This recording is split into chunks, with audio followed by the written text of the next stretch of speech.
My dear friends, over our last 3 sessions, we have deeply explored the first 3 themes of the Psalms, the 2 paths of life, prayer and suffering, and unwavering trust in the Good Shepherd. Today, we'll continue that journey into the next chapter, meditating on Psalms 42 through 50, under the theme of longing for the temple and the restoration of community. These psalms are known as the songs of the sons of Korah. They were people who served in the temple, but for some reason, they were far away from it. The words we will explore today are the fiery longings for God that burst forth from the depths of their souls.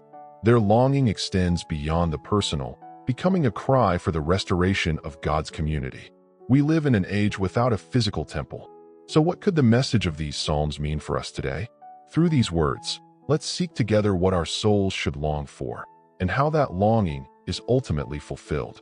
Our meditation begins with Psalm 42. This psalm is like a drama unfolding.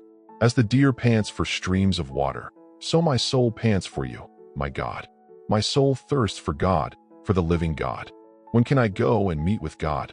Psalm 42 verses 1 to 2. This verse best expresses how desperately our souls need God.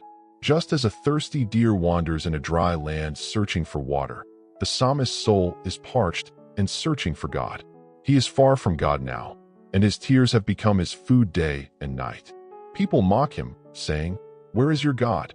He is even more distressed as he remembers the past, when he went with the multitude to the temple, shouting with the voice of joy and praise. But as his soul collapses from longing, he asks himself a question. Why, my soul, are you downcast? Why so disturbed within me? Put your hope in God, for I will yet praise him, my Savior and my God. Psalm 42 verse 5. He confronts his own despair and turmoil, realizing that the solution is only in placing his hope in God. He says to himself again, I will still praise God. This confession is repeated 3 times in Psalms 42 to 43. This is a spiritual battle, where he holds onto his faith amidst waves of longing and despair. He ultimately trusts that his longing for the living God will one day be fulfilled, and he hopes in the God who will save him. Following this, Psalm 44 expands the personal longing into the suffering and questions of the community. We have heard with our ears, O God, our ancestors have told us what you did in their days, in days long ago. But now you have rejected and humbled us. You no longer go out with our armies. Psalm 44 verses 1 and 9. The psalmist remembers the amazing acts of salvation God performed in the past. But the present reality is the complete opposite. They are suffering, being crushed, and made an object of ridicule. Arguing that all this suffering is not due to their sin, they ask God, why? This psalm contains the honest questions and the realistic suffering of a faith community. The psalm that follows, Psalm 45, is a surprising contrast to this lament of suffering. It is a song celebrating a royal wedding. You are the most excellent of men, and your lips have been anointed with grace, since God has blessed you forever. Your throne, O God, will last forever and ever. A scepter of justice will be the scepter of your kingdom. Psalm 45 verses 2 and 6. This psalm describes a glorious king of the line of David, but its content and language go beyond the scope of a human king. This psalm is ultimately a prophecy about the messianic king who will rule with justice and be blessed forever. The psalm shows that the one a suffering community should truly look to is the eternal ruler, Jesus Christ. And Psalm 46 proclaims an unwavering trust in that king. God is our refuge and strength, an ever-present help in trouble.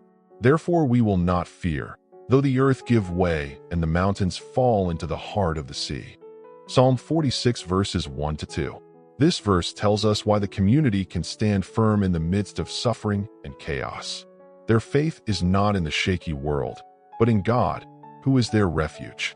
This psalm sings that the city will not be shaken because God is in it, confirming once again the community's longing for Mount Zion. This conviction erupts into a shout of praise for all nations in Psalm 47. Clap your hands, all you nations. Shout to God with cries of joy. For God is the King of all the earth. Sing to him a psalm of praise. Psalm 47 verses 1 and 7. The psalmist proclaims the reason why not only Israel, but all nations of the world should praise God. It is because God is the one and only King who rules over all the nations.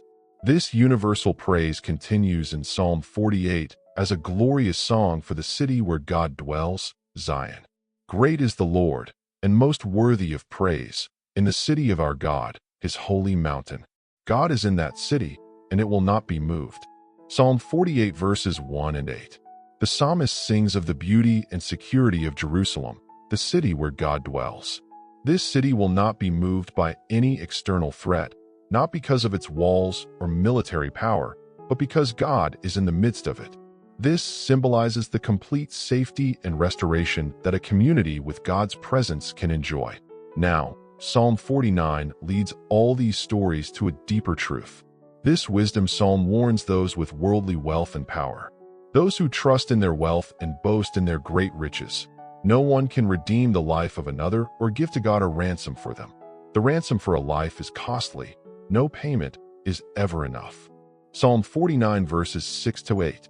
No person can redeem their own soul. No amount of wealth can pay the ransom for their soul before God. This psalm reveals how powerless all human effort and wealth are in the face of the fundamental problem of salvation. This points to the desperate truth that every person needs a Savior. And Psalm 50 is an amazing psalm where God speaks directly.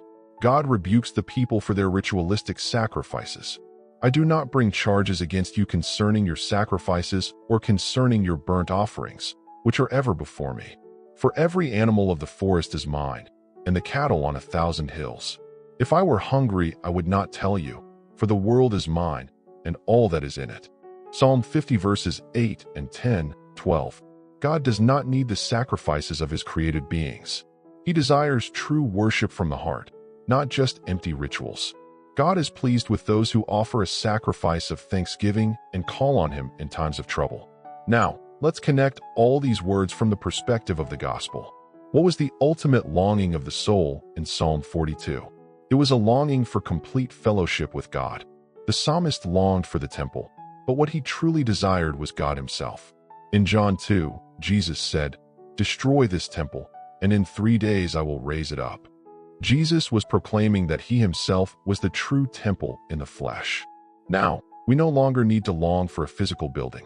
In Jesus Christ, we can now approach God in spirit and in truth. The security of Mount Zion in Psalm 48 was a foreshadowing of the community with Jesus as its head, the church. Jesus himself is the cornerstone, and we who believe in him are being built up as a holy temple. The church is a true community with God's presence, unshakable by any worldly threat.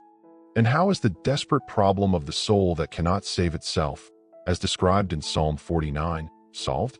It can only be solved through Jesus Christ, the one and only person who paid the ransom for us. He gave his life as a substitute for our souls.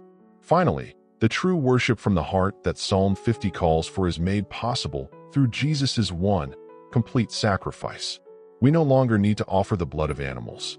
Now, in Jesus Christ, we can offer a worship of thanksgiving and obedience to God.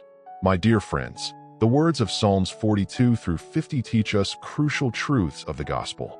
The one our souls long for is not anything of this world, but God himself. And the restoration of the community we long for is not about rebuilding a physical structure, but about being united in Jesus Christ with him as our head. If your soul is still thirsty today, come to Jesus Christ. In him, your longing will be completely fulfilled, and you will find true rest and hope within the community that Jesus has established, which is his church. Let's pray together. Loving God, we confess that our souls long for you like a deer panting for water in a dry land. Help us to see our hearts honestly and not to seek after the vain things of this world. May we go only toward Jesus Christ, our true temple and our only Savior, and experience the true restoration of community in him. We pray in Jesus' name. Amen.